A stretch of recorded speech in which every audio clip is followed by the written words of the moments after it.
Welcome to the Dork Forest. Jackie and her pals will never bore us. Shameless confessions about our obsession will make us laugh and smile. So let's explore the Dork Forest and dork out for a while. Happy New Year! Hi, I'm Jackie Cation. You're listening to the Dork Forest. It is available on all of the websites, and including iTunes and Stitcher and YouTube. And if you go to dorkforest.com or jackiecation.com, you'll find links to all of it. And then I have another podcast with Lori Kilmartin just about stand-up comedy. But this is the Dork Forest, and it's January 2020, so Happy New Year, and feel free to start donating again. That's right. Donations went off last year, and I don't blame you, but think of me. And PayPal will let you do it monthly if you want, but I understand if you don't want, because monthly is its own commitment. But the people who do it monthly, I said do. I totally appreciate that. But there is also going to be new merch. I'm phasing out one of the Dork Forest t-shirts. I think it's the black one. It might be the green one. The green one's almost completely out of stock, so I think it might be the Dork Forest one itself, but feel free to try and order stuff so that I can get those two new shirts on the website, because right now the merch page is a bit crowded, shall we say. By the way, my website is done by Vilmos. You know that. The song that was just sang was composed by Mike Rickberg. He'll sing his version of the Mexican hat dance at the end of the program, and Patrick Brady is going to fix this audio and has been doing it for these many years, and I genuinely appreciate that about him so much. The new shirts are going to be a shirt with a bunch of my dad's sayings and a drawing of his face on that Jenny Fine did. And Jenny Fine, of course, was the artist who did the Meat Shield t-shirt, and she also did the art for the Horcrux album and DVD. You can get all of my old merch still at JackieCation.com, and the new merch, feel free to email me, Jackie@JackieCation.com, and we'll figure it out, is what I'm saying. I'm going to record a new album in 2020, but I don't know where or when. Feel free to come and watch me work on the new hour. At JackieCation.com has all of my tour dates, and at JackieCation on Twitter, Instagram, Snapchat. There's also a Dork Forest Ranger page that you can get into. Donations, PayPal, Venmo, do whatever you need to do. But I'm very appreciative of everybody's support over the last 13 years. Let's get into some dorkdoms, shall we?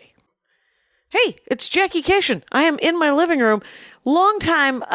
You haven't been on the show in forever, J Keith van Straaten. How you doing? It's me. Hi. Yes, I'm very well, thank you. Awesome. So this is awesome. Last time you were on, I think we did talk about Bats Maru. That sounds like me. Okay, yeah. And then I found that weird clock that took me 6 years to Yes, that was so you. sweet. Yes, Yeah. I think you took me to lunch one day, and you kept saying, I've had this for 6 years. And you right, gave it because to me. I found a thing. I was like, I don't know anybody else is into this thing, but look at this thing. It was very sweet. Oh. I try to confine all of my Bats Maru items to the bathroom. Okay. Or the bathmaroom. The bathmaroom? Yes. You guys, I'm here with J Keith van Straaten, and what you got to know is I have done his podcast, yes. which is Go Fact Yourself, and gofactyourpod.com, and Go Fact Your Pod on Twitter and Instagram is the whole thing. Yeah. And that was a pun, and it made me laugh, and it made me want to tell people again your name. Oh, that's very kind. So, and the listeners might be interested in knowing that I have my Bats Maru water bottle with me right now. Oh, there you do. Yes, right. I'm nothing if not consistent. I think that was probably, I think you were saying 13 years ago when I phoned in and talked about Bats Maru, and it's one of the few consistent things in my life. Right. Well, at least it's still there for you. It is. It is, and I still do not understand why. I don't even. It's adorable, but it doesn't feel like it's. Oh, so I was starting to say, so I have your Bats Maru clock that you gave me in the Bats Maroom, or the bath maroom, right? On the windowsill. That's the thing there. Which is nice, because who doesn't want to know what time it is? Yeah. When they're on the toilet or doing a thing. And if you're not sure, there's 6 other different clocks that I have as well. That are all Bats Maru. That are all Bats Maru. But I did not have the one that you gave me, and I don't think I'd even seen it, so I was really grateful for that. That is awesome. So Go Fact Your Pod. Yes. Go Fact Yourself. Go Fact Yourself, yes. I was on it. Yes, it was so and great. You you made it possible for Mark Wade to come on this program. Oh, that's so great. Because he was the expert. Yeah. Tell the people what Go Factor Pod is. Sure. Well, it's funny. There's a little bit of crossover in kind of what we do here with this. It is dorkdoms, yeah. Yeah. So what we do is we have 2 celebrity guests. In advance, they give us 3 to 5 topics that they know a lot about that's not in their field of work. So whatever their dorkdom is often. And we narrow it down to 3, so they know it's going to be one of 3 topics in advance, and then they don't find out until they're on the show which one of those topics that we're going to give them a trivia quiz about. And then at the end of the trivia quiz, we bring on an actual expert in that field to come on and surprise them and tell them the answers and then nerd out with him about their topic. John Bowie? John Ross Bowie, yeah. Ross Bowie. He was the other guest. Oh, that's right, yes. And his was something like the 1982 Mets. 1986 Mets, World Champion Mets. 1986 Mets. And he went first. He answered many questions correctly. And then it got to the big question at the end. Yes. And he got it wrong. And your expert was the guy that he was talking about. Yes. As often as possible, we like to get either someone who made or participated in whatever. The thing that was very exciting. Exactly. Or someone who has written extensively about it, preferably somebody with a doctor before his or her name. Oh, fair enough. Yeah. And so in his case, his case, it was the pitcher from the 1986 Mets World Series, yeah. Right. So one of it, the quiz ends with our difficult 3-part question that we call our cluster fact, which you are probably going to giggle at, yes. Sure. And so I don't remember his exact question, but one of the answers was Bobby Ojeda, who pitched in that famous Game 6 in the World Series. The question was who was the pitcher? It was like a relief pitcher. It was 3 pitchers. I think the question was what 3 pitchers. I think what pitcher started the game, what pitcher finished the game, that's it. And what pitcher I think maybe was credited with the win, something like that. Yeah. And Bobby Ojeda was the one who had started the game, and Bobby Ojeda was very kind to join us by Skype that night. And he almost lost his mind. Yeah. And so when he almost lost his mind, I was like, well, who the hell are they going to bring out for me? Because your 3 topics, you remember? I know one of them obviously was Marvel comic books. Right. And then I don't remember what the other 2 were, but Marvel's the one that we went with. Right. It might have been Hacky Sack. We don't know. If only there was some sort of archive of this audio recording that we did. Right. So if they go to Go Factor Pod, you'll find the old episodes. Yep. And then Mark Wade came on, and his dorkdom was Superman. And I got to learn more about Superman because I love Superman. Sure. And it turns out he loves Superman more. And it was fantastic. Anyway. Great. So what the list I got from you, which is a list essentially of dorkdoms. Okay. And I don't even know what this musical is. Oh, okay, great. What is that? Well, it's called Next to Normal. Next to Normal. So, because we've been doing the show for a couple of years, Go Factor Yourself, people are always asking me, well, what would your 3 topics be if you were a guest? And so those were, I think, 3 of the topics that I gave you were those, and one of them is the musical Next to Normal. So it was a Broadway musical that I believe premiered in 2011. Okay. It won the Pulitzer Prize. You might be thinking, Pulitzer Prize. You might be thinking, I didn't know there was a Pulitzer Prize for musicals. There is not. It won the Pulitzer for drama. Oh. So it is not a dramatic musical. Yes, it is not a musical comedy. It's a musical drama. And it was written by Brian Yorkie and Tom Kitt. And it starred Alice Ripley, who won a Tony for her role. And it is about a family dealing with the mother's mental illness. And so, a musical. A musical? Yeah. The song and dance. Yeah. I've seen it. So I saw it on Broadway, I would say maybe 4 or 5 times. I saw it when it... do you need to pause? No. Okay. No, you're good. Okay. I'm just checking levels just to make sure it doesn't get too hot. Sure. Doesn't get hot. Yes. Well, anyway. I imagine you have to do that a lot because people start getting very animated and excited talking about the thing that they love. Exactly. Yeah. So I saw it, I think I said 4 or 5 times when it was on Broadway. And then its first national tour started in Los Angeles and played for about a month at the Amundsen. And I saw it another 4 or 5 times there. Wow. And I would try to bring everybody that I knew in LA to come see this thing. And then when I started accepting, you know what, I freaking love this thing. I need to go with my instinct to experience it more. I flew to Toronto for the final night of the tour, and then a couple years later, I found out that they were doing in Buenos Aires, Argentina. It had become a huge hit. Right. They didn't just translate it; they adapted it for Buenos Aires, and apparently, talking about mental health and therapy is a really big thing there. Like, it's not there's no stigma about going to therapy there, so it was a huge hit. So they put on a series of concerts over 3 nights where the original Buenos Aires, Argentina cast joined the members of the original Broadway cast. Oh, wow. So I flew myself down to Buenos Aires, and I went to all 3 nights. Oh, my God. That is a dorkdom indeed. Yes. And so there's a tiny little coda to this, which, if I may, oh, my God, you may. Okay, great. So the day after the last show, I'm at the airport, and I'm in line to do immigration, and as we're snaking through this line, and I'm going one way, I realize coming the other way was Alice Ripley, the star of the show. Oh, my gosh. She was flying back to New York, and I had to make this decision of, am I going to say something? And I had thought about maybe writing a piece about the show for various outlets. I'd done some freelance writing. And I was like, well, do I approach her as a fan? Do I approach her as a journalist? Do I approach her as, hey, I'm a performer too, and, whatever it is. Don't do that third. Yeah, no. Lesson learned. Good choice. That's how you and I first met, and it was very awkward. And I eventually, and so I kind of bailed on it a little bit. And then when we were in the terminal after we'd gone through security, we kind of crossed paths, and I found myself saying, "Excuse me, Ms. Ripley, I just have to say, I went to all 3 shows, blah blah blah." And she was so gracious. She was like, "You came here just to see the show?" Yeah, from America. Yeah, I came from Los Angeles, and she was gracious enough to sit with me for about 15 minutes, and we did an interview that I recorded, and I ended up writing that up and writing a piece. Yeah. I ended up writing a piece for a website called TDF Stages, which is probably still up. TDF, like the Dork Forest. Oh, interesting. TDF Stages. Which TDF is the Theater Development Fund, which runs the TKTS booth in New York and encourages, does a lot of work encouraging. TDF is a big deal. Tour de France. Oh. Every year, people are like, Tour de France? Are you... Yeah. Anyway, and I was like, no, it's the Dork Forest. It's the Dork Forest, excuse me. Well, the other TDF, or the other TDF. Exactly. Is this anyway. So, and then a couple years after that, my friend, one of my best friends, ended up becoming the editor of TDF Stages, which is their, where they write about theater, and asked if I wanted to interview Alice Ripley about this other show that she was doing. So I got to talk with her again for a half hour. And did she remember you? She claimed to remember me. She was it was pretty clear that she had Googled me in the Uber on the way there. Fair enough. Because we also had somehow become Facebook friends over the years. Oh, wow. Because part of my obsession with Next to Normal was it coincided with Facebook kind of becoming a thing. Yeah. So I just friended everybody in the cast, and three of them accepted. One of whom was Alice Ripley. So that was 2011. So that all started in 2011. Exactly. Wow. And then also I will go see any regional production of it that I can. So I've gone to Simi Valley. I have gone. Very nice. I have gone to.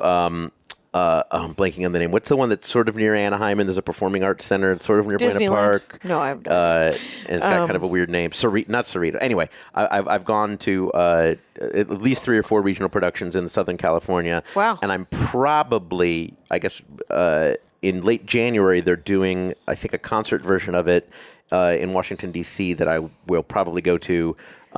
Tickets go on sale in a couple of weeks. I'll see if I'll get them. I'll see if the flights work out. But I will probably do that because it's going to star a couple current Broadway stars. Okay, so am I talking really fast, or is it just... No, I think you think I'm going to interrupt you, and I'm so not going to. But I've been there, so I get it. We are in the Dork Forest. This is dork. Yeah.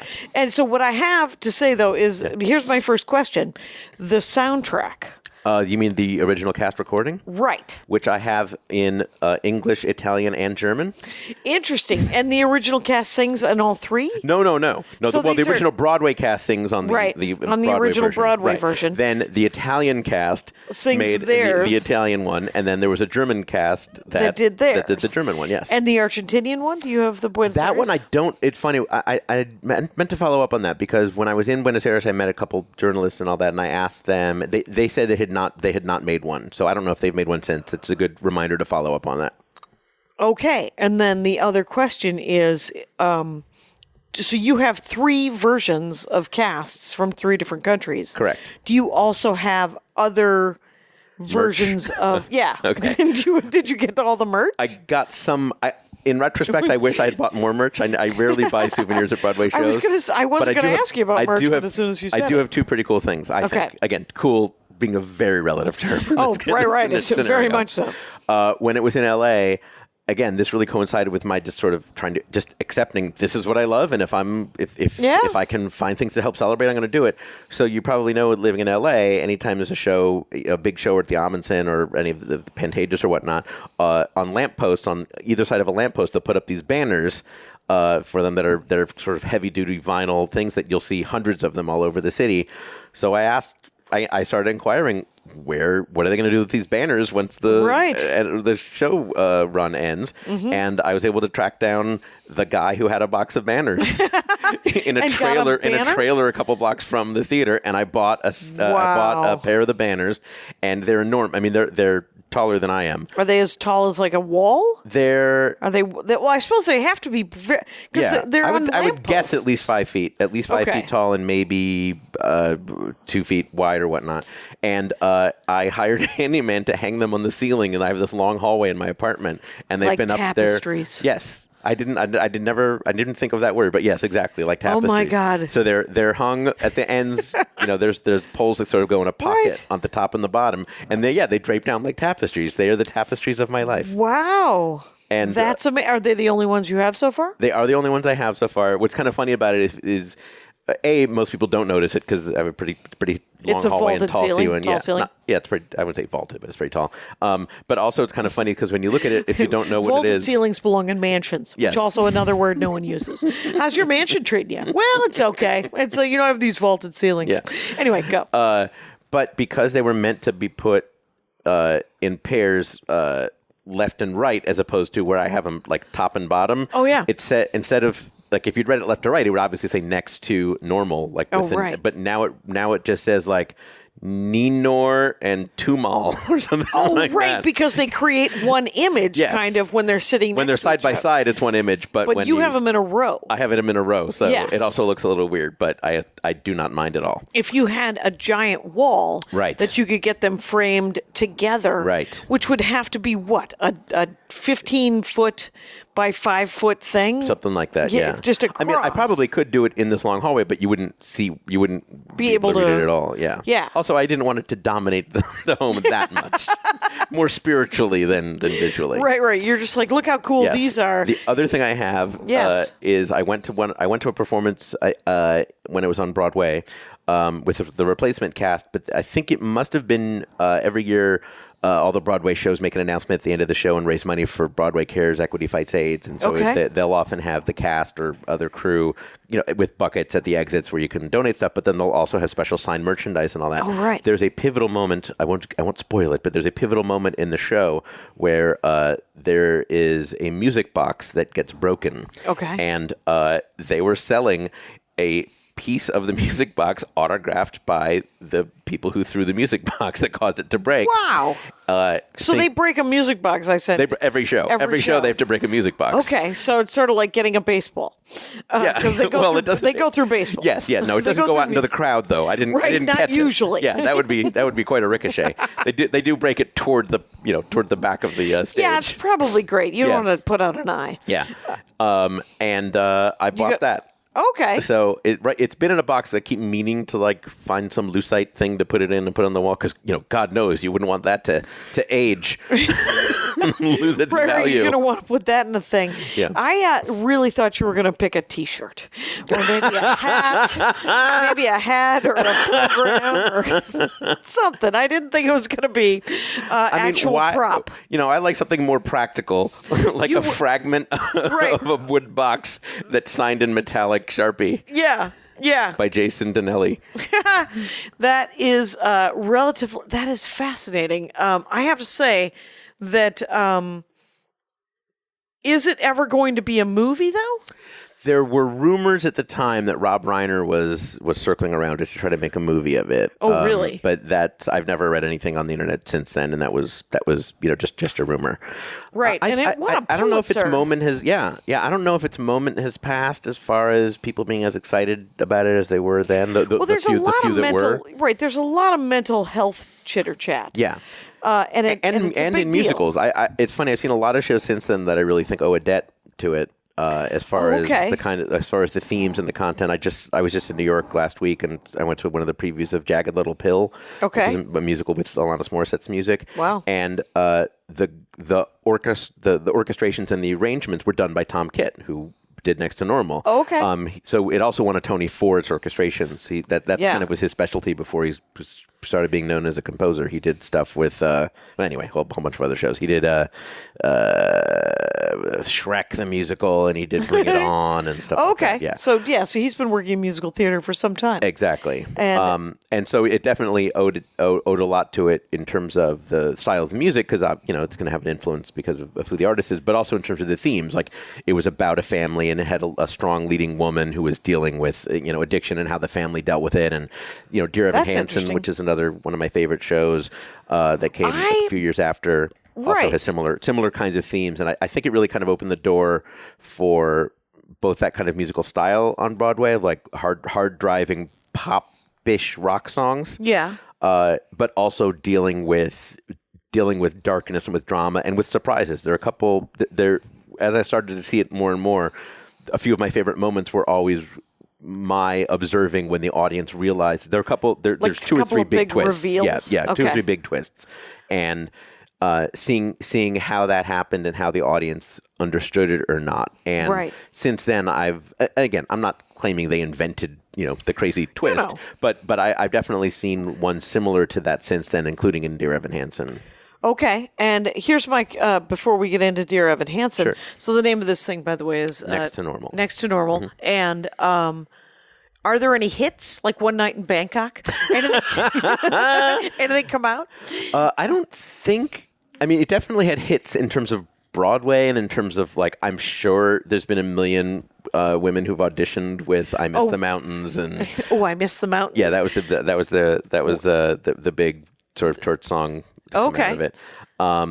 And I've seen, again, I'll go into these YouTube deep dives looking for stuff and you covers are not and alone. Yeah, it turns out. And so I've seen the finale song is called Light, and I've seen some like high school courses do that as sort of a finale. What I want to know is Pentatonic about to put out a Christmas movie, a Christmas song version. I mean, there definitely are a couple songs that I think Pentatonics could do because they're very talented. Yes. But no, nothing holiday related. Okay, and nothing that's coming to mind that might have hit the radio that people might have. No, I don't think anything even close. But there have been a few songs that have become, I wouldn't say exactly standards in sort of like the cabaret circles.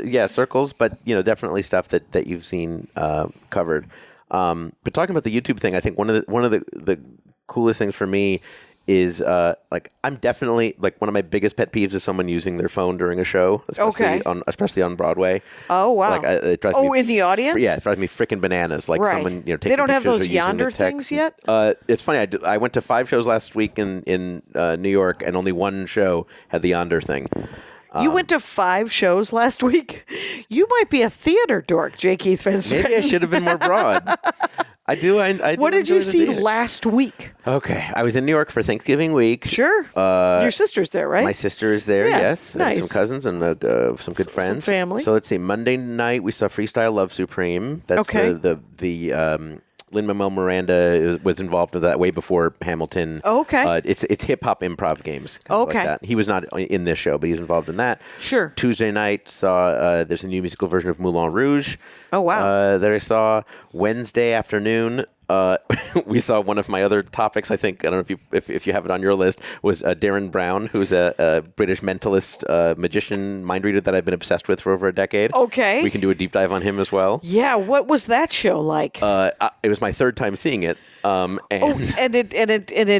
that is interesting to see a hypnotist, mentalist, illusionist. Exactly. And it's the same show, right? Yes, it's a 2-hour show. I saw it off Broadway, I think once, and then I've seen it on Broadway 3 times, and it has a lot of. It's sort of a greatest hits. He's hugely well known in the UK, but this was his first Broadway show, and when I saw it off Broadway 2 years ago, that was his first time performing in the US. Okay. But it had elements of shows he'd done before, so I'd actually seen a lot of the I don't think they call them bits if you're a magician, but I've seen a lot of the tricks before. Okay, and maybe they're bits, so he's British, or he's from the UK, and he is an illusionist mentalist. What's the difference? He calls himself I think a psychological illusionist. So he uses. So what's great about him, among many things, is that he's one of the magicians who's more of a debunker than a illusion kind of a thing. Okay. So he's very clear that he does not have psychic powers. He likes exposing the mechanics of it. He's upfront about saying, like, these are the tricks that some people might use and claim they're psychic. I'm not psychic. I'm just good at what I do, and he uses sleight of hand and psychology and suggestion to get people to do stuff. So it's very I wouldn't say it's highbrow, but it's very smart and very practical. But just as theater, it really works because it's also just really well written. The ideas that he plants in the first act pay off in the second act. Things that seem like an accident you realize weren't an accident later on. So it's just very well structured, and he reveals that during the course of the show. Yeah, and then it's not like got to see it exactly. So it's not like exactly. So the more times you see it, the more you realize, okay, that's how that was a written line that appeared to be, his mind reading and all that. So so when I say it's a mind reading act, I don't. When I describe it now, after I think I figured out how he does the bulk of what he does. But the thing I like about him is that when I've figured out, again, pretty sure, and I have some magician friends, as I'm sure does not surprise you. Sure. When they confirm that, yes, that's probably how he does stuff, it makes me like the act more and want to see it even more because you realize how good he is as an actor. Because if you're not actually reading minds, but you need people to think you're reading minds, you got to be a really good actor. You've got to have great timing. You've got to be able to pretend to struggle to do something. You've got to know when to pretend to make a mistake on something so that you can make it correct later. Oh, interesting. So all that stuff, I just appreciate his showmanship so much. Okay. And I think he's one of the. I really believe he's one of the great entertainers, just in terms of how quick-witted he is and how he. And this was an afternoon show. Yeah, so it was the Wednesday matinee. It's a regular all Broadway ages. run. Okay. I think so. Yeah, any Broadway show. Okay. Wednesday night saw Hamilton. Thursday saw Jagged Little Pill. Okay. So, you saw Hamilton? Yes. The musical, the other more recent Pulitzer Prize winning drama. Right, musical. which was interesting. That's, I suppose it is a drama. Yeah. It isn't a comedy. No. Though there were some pretty good laugh lines in it. Same with Next to Normal. There's some very, very funny lines, but it's also about, electroshock therapy and suicide and all that interesting. Kind of stuff. Yeah. Now, so I was going to ask about Dear Evan Hansen. Sure. Which I bought the soundtrack to that because a friend Original of mine. cast album, yeah. Yeah. Someone said that it was excellent. Yes. And I was listening to it, and I wish to be corrected. Okay. Because I'm listening to it, and I'm trying to think about what the show is, because I listened to Hamilton before I saw it. Yeah. And I think that might have been a mistake, because I think I would have been completely and utterly just blown away. But I was so blown away when I listened to it that I almost put the damn thing together with YouTube videos, just different interviews. But Hamilton has a lot of the story that's sung, so I think that helps. I think you can follow most of Hamilton without because it's more like from an the cast opera. album. Yeah.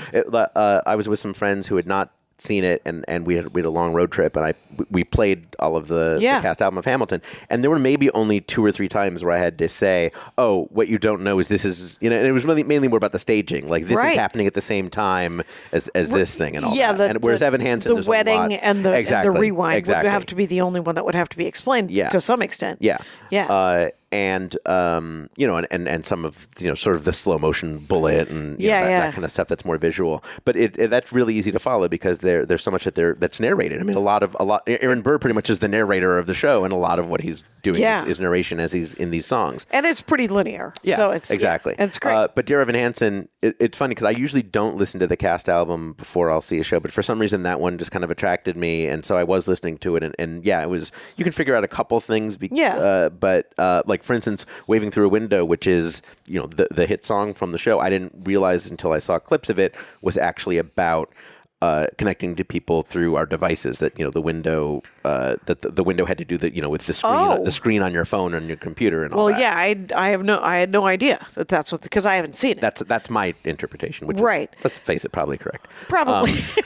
Yeah. Yes, probably. And how many have you seen to Evan Hansen? I have, yes. On stage? Okay. Yes. So I would love to again, but man, those tickets are expensive. Are they? Hamilton, I did standing room tickets because I know somebody who worked on it who got us these cheap standing tickets at the back. Yeah, I need and he did actually work. The same guy actually did work on Evan Hansen, but I don't think they get the cheapies for that yet. Oh, I got this is a very lucky thing happened. There, someone who was a fan of the Jackie and Laurie show, the other podcast I do. Oh yeah, very familiar. Said that their roommate worked on Hamilton, and if I wanted house tickets, I could get really good seats for face value, which I think were $167 a piece, and it was 6th row in the middle.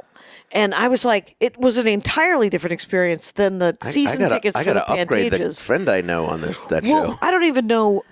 But I mean, I've probably seen 4 plays in my life. Really? Yeah. Oh, Jackie. Right. I saw chess once. Okay. Anyway, you do keep bringing it up. I will keep bringing it up. And but the Dear Evan Hansen, I would like to see it just because it felt like just a story of like an entitled white kid who just makes a terrible decision. And then but there's a reckoning for it too. I don't know. Yeah, it definitely. I will say this. I think the music is really the attraction of the show. I think that the performance of Ben Platt. Okay. When he was in it, I'd be curious because I was fortunate enough to see it with the original cast, and I'd be curious to see it again with the replacement cast to see sort of what.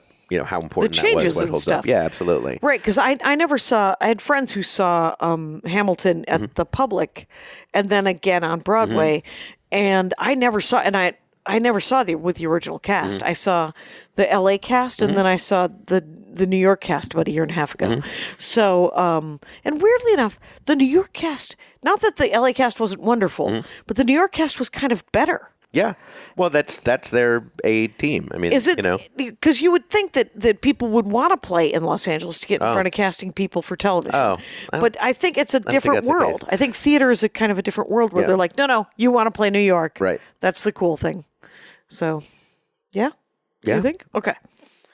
I think so. No, I don't know if it's their choice or not. I do know that Rory O'Malley, who played King George, in L.A. was just did L.A. and didn't do the rest of the tour, and I think he was one of the very first people to play King George on Broadway, as well. But he happened to live here, and they asked him like if he wanted to come in and do it. But the rest of it, I think, was just the touring cast. Oh, okay. So it wasn't the L.A. cast. It was one of the touring. Oh, it was a touring cast. Yes. Okay. Well, fair enough. Yeah. Whereas Chicago had its own resident company that I think is about wrapping up now. But Chicago had its own Hamilton cast as well. Oh, okay. Was there? Do they split them into sort of coasts or like an East Coast tour and a West Coast? I don't think it was coast, but there were two. Okay, at some. This isn't even one of my topics, but I believe but I happen to know things. There was the Broadway cast. There was the Chicago cast. There was 2 different touring casts. I think one was called like the Peggy Tour and one was called the Eliza Tour or something like that. Okay. And then the London cast. Oh wow! Because it's playing there, long term as well. Yeah. That is fascinating because I know that it played in San Francisco as well. Yes, that was. If I'm not, I could be mistaken, but I believe the tour started in San Francisco for a long time. Then L.A. Then went on, its merry way. And then went on its merry way. Okay, so now to go back to Next to Normal, it's a story of. So it has some funny parts to it, Absolutely. Sort of like Hamilton and Evan, and yes, yeah, where it's a drama, but it's a lot of dark humor, which okay, is because it's a family drama about mental illness, right? Okay, so but it doesn't have funny songs. I'm trying to think if that's correct. One of the things, the reasons I love the show as well is as I started getting into it and going down this YouTube rabbit hole we were talking about, is I would find, that's what I was trying to say, yes. So I hate people with cameras at theater and all that, but I'm so grateful that somebody bootlegged these early productions of it, because you got to see some of the changes that it made. There were songs that were cut from when it started off Broadway, and then when it went to Washington, then when it came back. And one of the songs that they cut cut was this song called Costco. It was about her having sort of a nervous breakdown in Costco, and that was. It was dark, but it was also comedic about, all the wonders of Costco, and, you can imagine the and nervous what breakdown Costco there. was like. Yeah, exactly. And, that was one of the sort of kill your darlings moments when they finally cut it. But what I'm amazed is everything that I've read about for how it changed before it got to Broadway and everything that got cut seemed to be the exact correct decision. Oh, really? And so, and one of the things I respect about the show is that it had a really a very unconventional path to Broadway. Is that it started off Broadway, and then it went out of town because they realized they needed to do more work. So then it went to Washington. Okay. Then it workshopped there, and then it came to Broadway. It literally was at a theater that was across 8th Avenue from where it ended up playing, a few blocks away. Okay. But they realized that something wasn't quite right. And so they took it to, when you say Washington, is that D.C.? D.C., yeah. There's a place called the Arena Stage, which I think might be where they're doing this concert version in January. But yeah, and they workshopped it there, and they ended up, making these different cuts, including that song. And do they do the song when it's just a concert version sometimes, or like when you were in Argentina? No, that's a good question. No, they didn't. I thought that would have been a good opportunity, but again, it's become like you can find very well-meaning cabaret singers doing it on YouTube and stuff like that. It's a great song. Okay. And it's something I'm not as familiar with it as I am with the other songs, but I believe it's something that can stand alone. As a song. Like I was just remarking when I just saw Hamilton again, that one of the things I love about Hamilton so much is that as great as the music is, none of them really can exist outside the show, because everything in all of the songs refers to Hamilton or to some event or some character in the show. I will which say, I really respected in a musical. Right, but I think the mixtape version of Hamilton, like the Dear Theodosia, there's two different versions of it on the mixtape, and they're both very sweet, and it kind of. It is out of context, and it doesn't really make a lot of sense, except for that it's also very sweet about parenting or whatever. Right. No, of course. And there's plenty of pop songs that mention, people's names, obviously. But, It can hold up. Yeah. But I like, so when you see a concert of the music in Buenos Aires, they're not doing the play. They're literally just doing the music from the show. Exactly. Okay. There's one, maybe two songs that they put a little dialogue in to set it up, or where there's a little dialogue, in the middle of the song, and they kept that. Okay. But they didn't do scenes. They didn't have a set. They didn't do scenes. Right. It was a concert, and it was a great great mix of the Argentinian and right. I want to go to the next dorkdom that you have, but I kind of have more theater questions. Bring it on. Is that okay? Sure. Okay. So what in the last... So you clearly, when you go back east to visit, and do you see theater here in Los Angeles? I try to. Yeah, I'm trying to do it a lot more, because I've always said that I think L.A. it's not considered a theater town. I think it has as many good things as any other city. You have to seek it out more. Yeah. You can't just go to one place and have your choice of 25 500-seat theaters. Yeah, and it's so have you seen much good theater here that you can think of offhand? Or let me think for a second. Most of the stuff that's coming to mind are things that started in New York, and came here. But I'm sure that I have. There was a really nice, very small theater production of. So there's another musical called Falsettos that was at the Amundsen earlier this year, and I'd seen one of the original Broadway productions, or might have been the original Broadway production, but I think was in the late 80s or 90s. And it turned out that there was a prequel to it that I didn't know about, that it was written by the same composer. And so there was this tiny theater company on Santa Monica Boulevard that was doing a production of it, and that was really nice to see. And I don't think it either had not been produced at all, or at least not produced on the West Coast in however many years. Okay. Andy took me to see a Marlowe. What's his name? Philip? Christopher Marlowe production of it's called, God dang it, I forget what it was, but it was done in Klingon. And I'm out. sure, yeah, you're out. TikTok, see ya. Don't let the door hit you. But it was he had accidentally seen it in a Fringe. It was a very tiny black box theater, obviously, right? And it was an original Christopher Marlowe play that had been changed, had been Star Trek. Did you follow it? And I could follow Do you it. speak Klingon?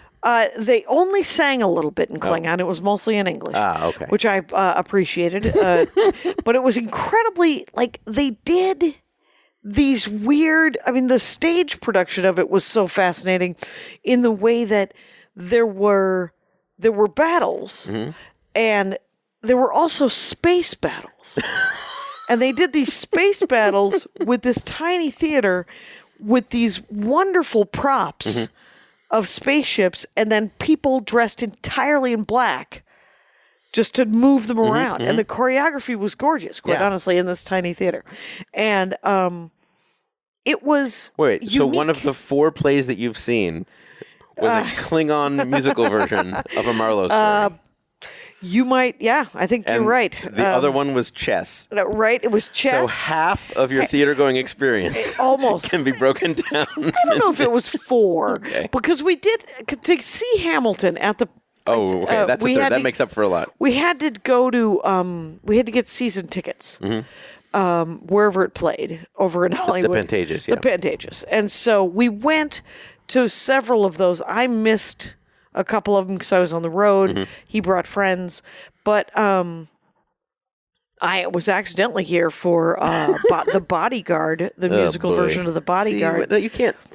There was trouble. Yeah. I know that they meant well, and so I left it at that. It's so weird how they keep doing musical adaptations of movies when so few of them are huge hits. Like the Disney ones, obviously. But I was just thinking, I was talking about that with my theater friend in New York because I went and saw Tootsie, which they did a Broadway version of, which was terrible, even though it won a couple Tonys. Oh, really? And I was just thinking, it was just so, they made it present day.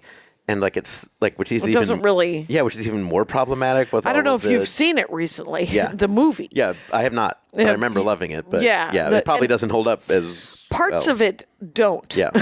Specifically. Yeah. But a lot of it does. Yeah. But most parts of it glaringly don't. Yeah, and you would think that they might address that. Yes. in some way. In an updated version. Yeah, and all they do is they have one character say do you realize that you're doing this while women are trying to get jobs, blah blah blah, and it gets the applause line, and then they just move on.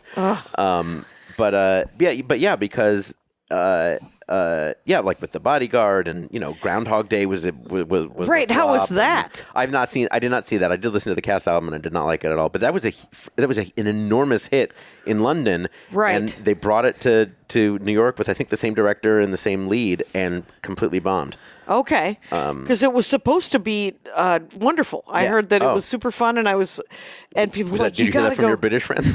I did not hear that from my British friends. I heard it, but I think it was how great it was in the UK. Maybe that was and it.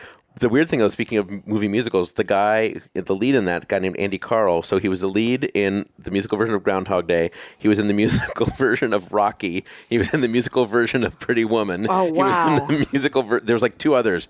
He was your go-to guy for... I think I have those right. I might have one of those wrong, but we did a whole little true or false round about that on Go Fact Yourself. That's hilarious. By the way, I am talking with J Keith van Straaten. Me. That's you, and it's at Go Fact Pod. Go Fact Your Pod. Yeah. Go Fact Your Pod at gofactyourpod.com. And it is so are you when you go to New York probably maybe 3 or 4 times a year, right? And do you try to go see a lot of shows when you're there? Absolutely. Right, because you're a theater dork. I love it. I love it. What would you? I also enjoy a bargain, so I try to. Right, so you try to get a deal. Exactly. And are you looking forward to anything that you haven't gotten to see or that's upcoming?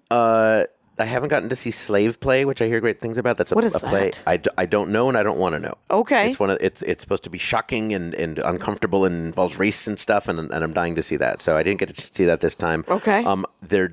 So you'll see regular plays too, not just musicals. Oh yeah, absolutely. That's weird. Yeah, it was unusual that everything was musical except for the magic show this time, which was magic.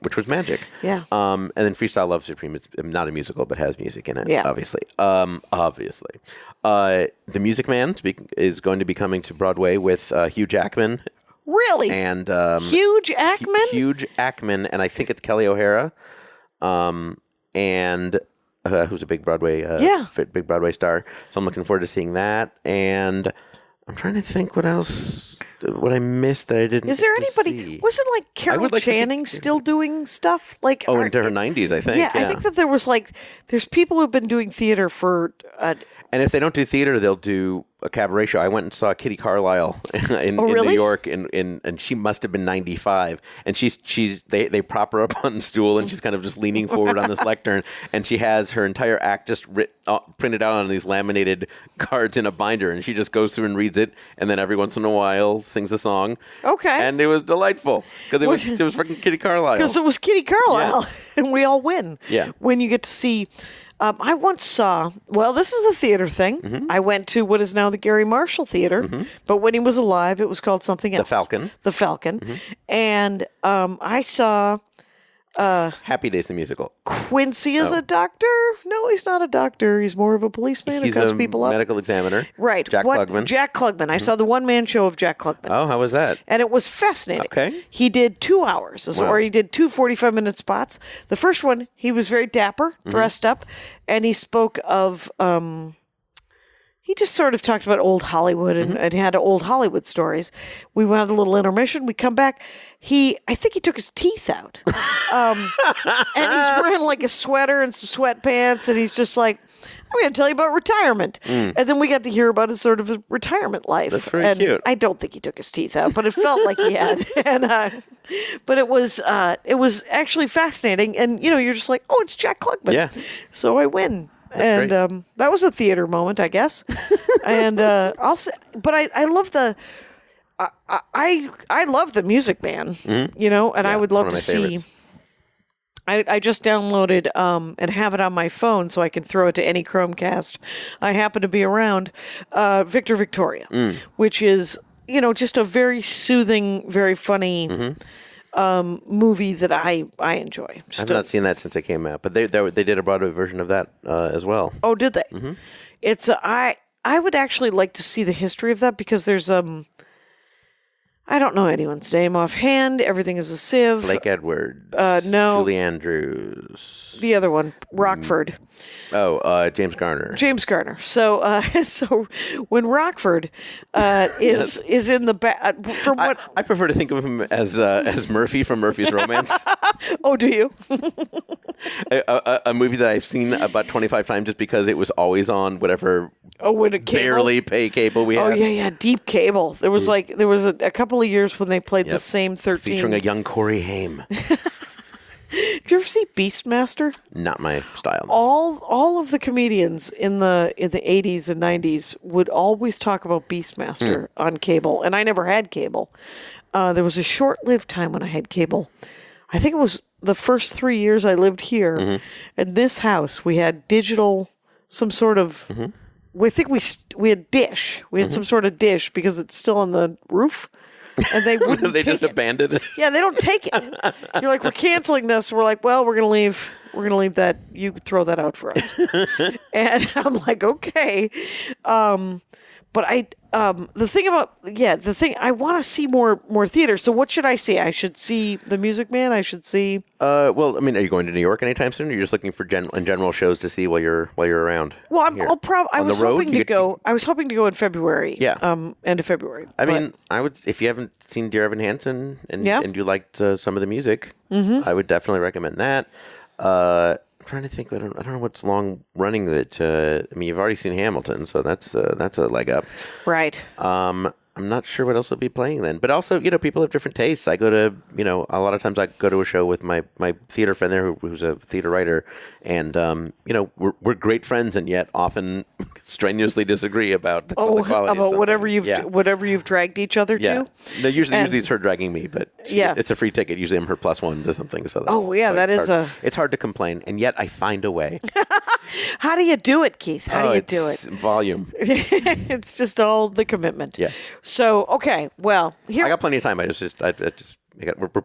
got 2 episodes of our podcast on Sunday, and we're still needing an expert for one of them. So, I'm checking the phone. God knows to see if anyone has come out of the woodwork as an expert. They have not.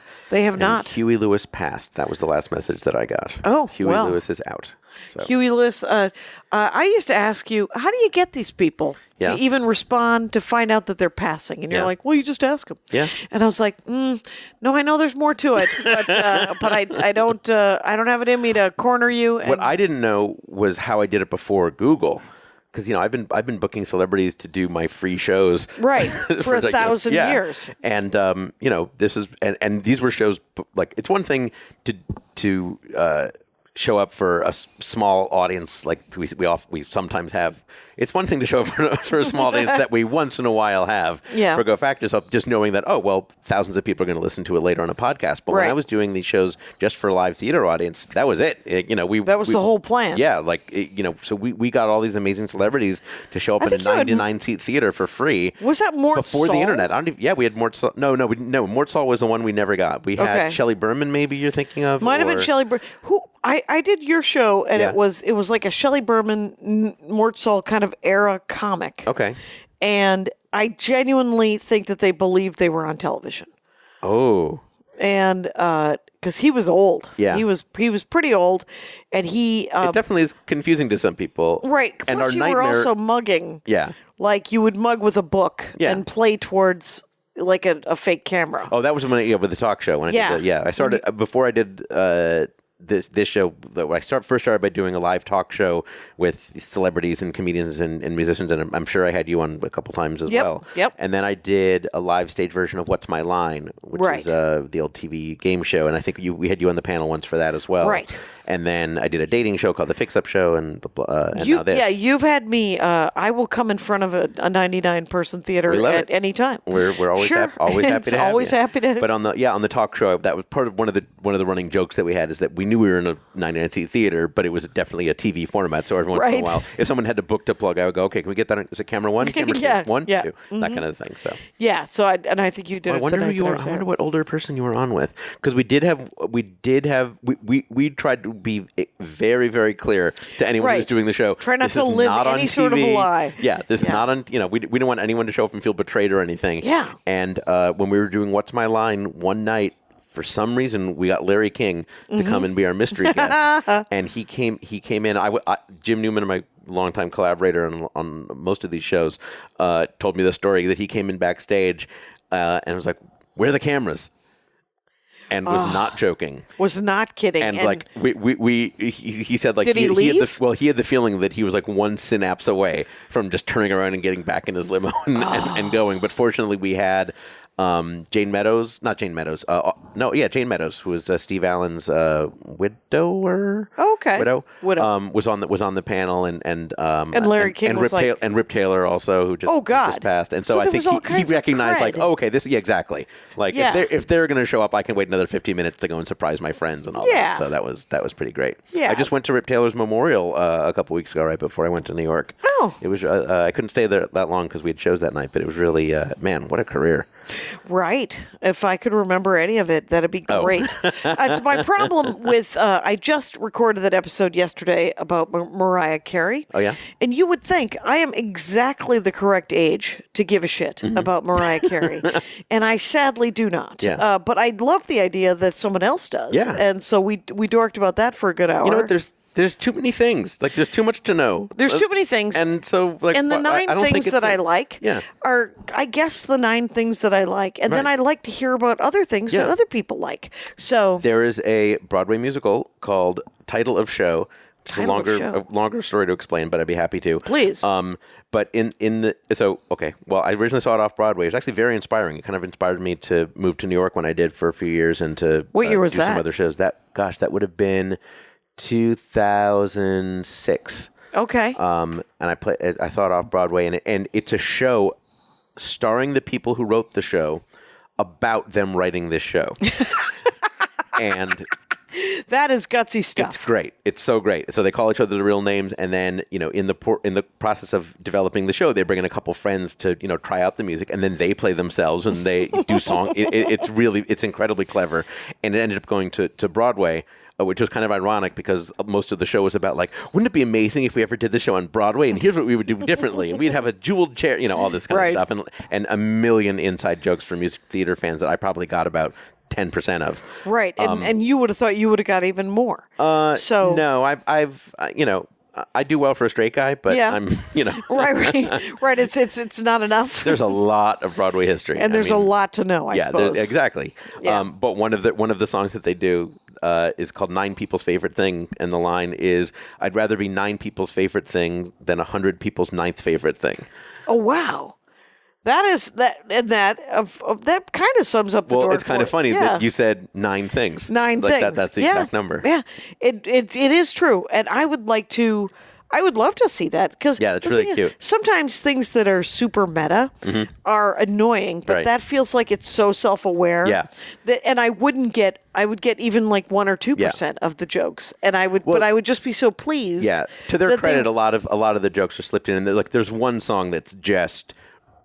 A marathon just of references. It literally is a guy going through his old playbills of real shows that were flops. Yeah. And so they have the actual playbills and for the people in the crowd who remember something or remind them. Oh, that's fantastic. It's got to be like porn. Yeah. For people who know and love Broadway and have no one to talk about right. Can you believe this show that died? That kind of stuff. Why wouldn't that have been a thing? Yeah. That's hilarious. What do you have? Is there a show that did not do well that you loved? Oh, that's a great question. That you can think of? Mine is chess, it turns out. I don't remember. There's ones that I thought would have done better, maybe. Mm-hmm. One of my favorite shows is called Passing Strange, and it had a healthy run on Broadway, and it won some awards. And the best thing about it is that for their final performance, Spike Lee actually made a movie version of it that was shown on PBS, and you can find it, I think, on YouTube or wherever you get stuff. And it was just did he write Passing it? Strange. No, he just was a fan of. Okay. I don't know. I'm assuming that he was a fan of it, but no, it's about. It was written by and stars and is a autobiographical about this musical artist named Stu, Stew, who's had a long career as a singer songwriter, and. When I saw it on Broadway, I absorbed some of it. There was some of it I didn't kind of quite get, but then I watch it probably 3 or 4 times a year. On PBS? Yeah. I think it's on YouTube, and I download it on YouTube, and I get something out of it every time. And that's one that it did get some recognition, obviously. It got enough for Spike Lee and for PBS to care about it. Yeah, and I think it got some nominations. But it didn't blow up. No, it didn't. It didn't blow up, and it might be because it kind of.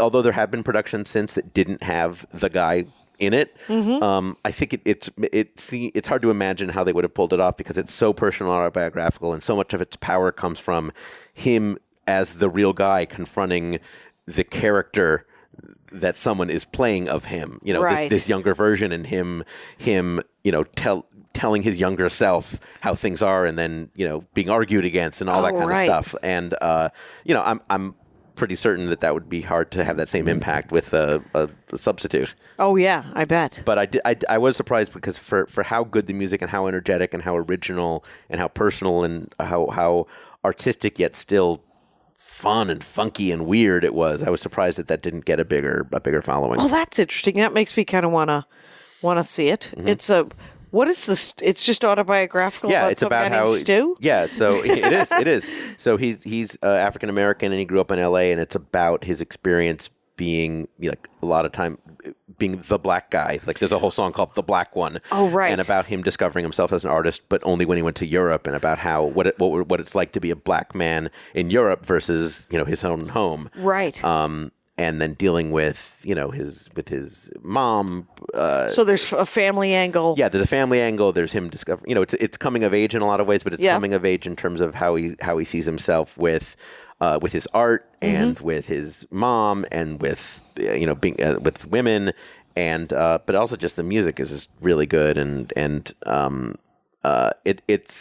a lot more of people singing at each other than singing just to the crowd, right? Which I love that kind of stuff also. Oh, really? So, yeah.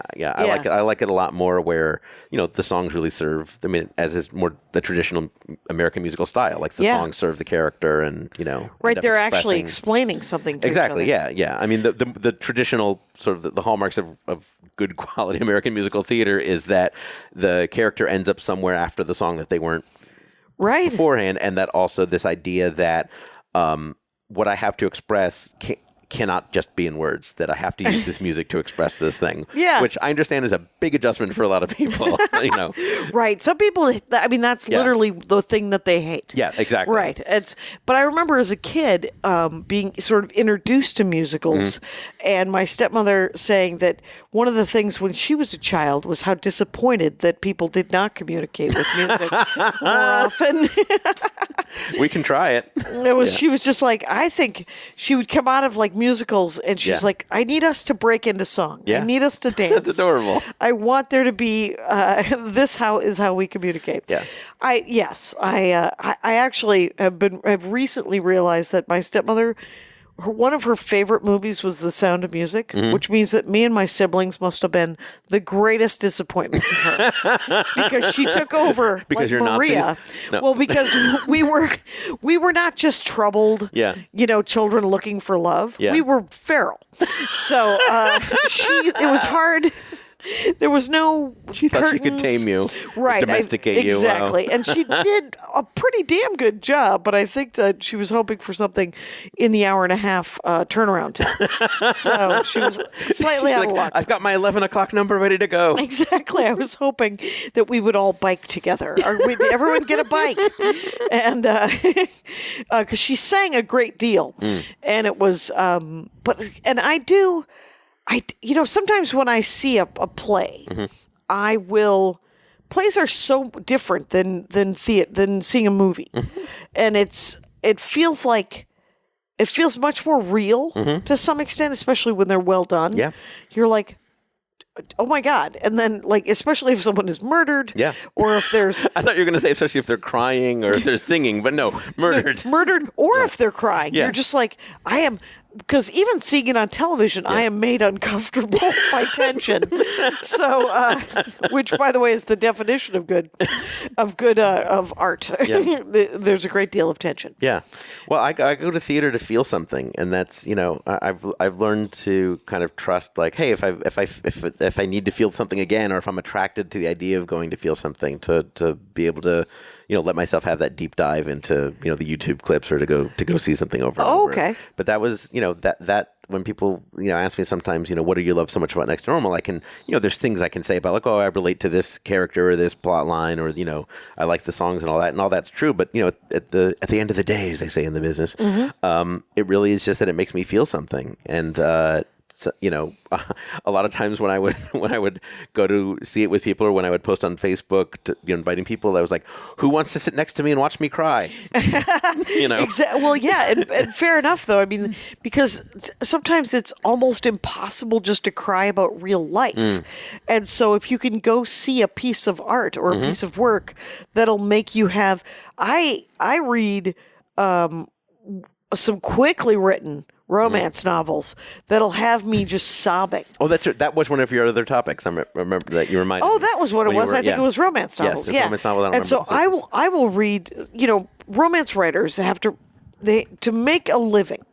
They have to publish about 4 books a year, and they're all 300 pages, and you could say they're the same plot, but they aren't. And you have to create this world, right? There's new scenes, and there's new dramas, and you're also I think in their case, right? They're obviously they're writers and they're artists of their own kind, and they want it to be good and to crank out that kind of. There's a woman writer who almost always makes me cry, though I think she's had to crank them out a little too quick because the last two I was like, now it's I'm just a sniffle. Yeah, all right, I get it. I might go reread the first couple if I want to have a nice cry, and but the emotion that has to sort of be, when you become an adult, not artificially created, but there's not enough places to just cry in our lives. Yeah, I think that's true. In LA, we have our cars. That's an old Maria Bamford joke. Yeah. In New York, there's nowhere to cry. Yeah. You have to buy a special hat. is the joke that she would do. But I love that, and I like the idea of going to see, theater that can make me feel things. Because I remember Hamilton, it gave me a lot of hope for the Republic. Remember that? Remember that? And I saw it before. I saw it back in Obama. That's when I really took the deep dive into it. And then since Captain Objob has ruined everything, it's been very hard for me to listen to it because it's so precarious and it's so. But it should. My sister saw it. Yeah. After, in the last 3 or 4 years, and she was like, "It's incredibly invigorating to see Hamilton now." I think so. It's interesting because there's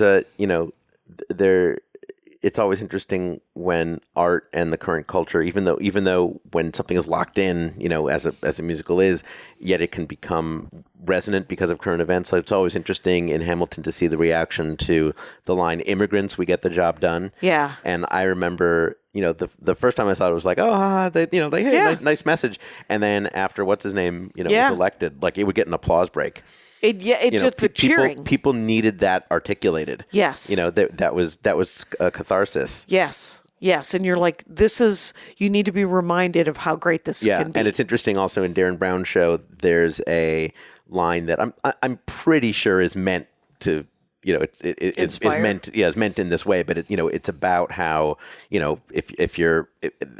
how suggestible people are, and that if you're not careful to observe how language is used and whatnot, that a leader can convince you of something that isn't true, something like that, and it gets a little bit of a laugh of recognition now, and I don't remember. It may not have. Yeah, it may not have, exactly. Back in the day. Yeah. Keith, this has been wonderful. We are at an hour. Oh, my God. You have done the Lord's work here, as far as I'm concerned, with theater, because we just, essentially, we took care of 2 things out of the last, out of the great list. So we'll have you back. Oh, it'd be my absolute pleasure. J Keith van Straaten, you guys, here on the Dork Forest, it's gofactyourpod.com. Go Fact Your Pod on Twitter and Instagram, and Go Fact Yourself is the name of the podcast itself, wherever you listen to podcasts. Yep. Rangers, you know the rules out there. Take care of each other. My hat, my hat, my hat. They're dancing around my hat. My hat, my hat, my hat. Well, what do you think of that?